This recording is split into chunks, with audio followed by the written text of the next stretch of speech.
समिति हरदासपुर काशी गाजीपुर और सभी भक्तगणों का हार्दिक स्वागत एवं अभिनंदन वंदन करती है अध्यक्ष रवि सिंह राजपूत, उपाध्यक्ष सोनू राजभर।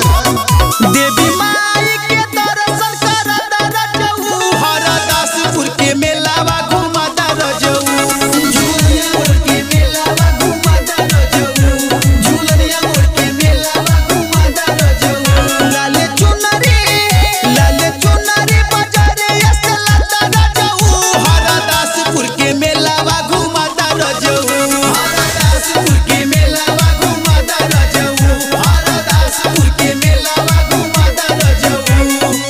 थाली सजाला सखी चला दरबार में माई पूरई है सपनमा हो। मेला में आए हुए सभी भक्त अपने सामान की सुरक्षा स्वयं करें, याद रखें चोरों से सावधान रहें। जय माता दी। मंगले बाड़ी हम मई से मंगनावा, गोदिया में दी है हो सुनर ललनावा। मंगले बाड़ी हम मई से मंगनावा, गोदिया में दी है हो सुनर ललनावा। दिल के सारा दाबा के पूरा दी रजऊ हरदासपुर के मेलावा घुमाता रजऊ, बुजुर्ग के मेलावा घुमाता रजऊ, बुजुर्ग के मेलावा घुमाता रजऊ।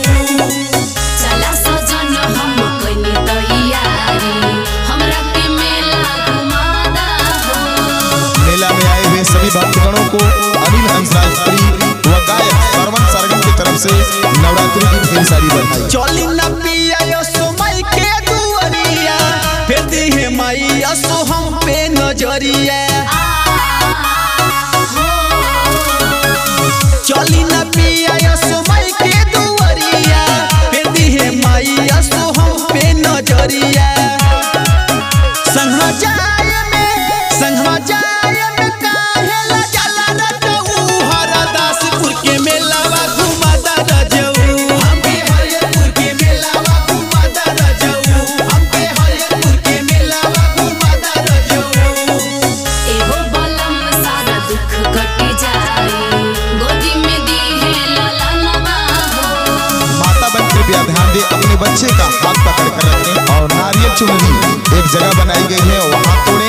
जय माता दी। अनिल सूरज पिया मन जान बतिया, माई के चरनिया में बसे जगतिया।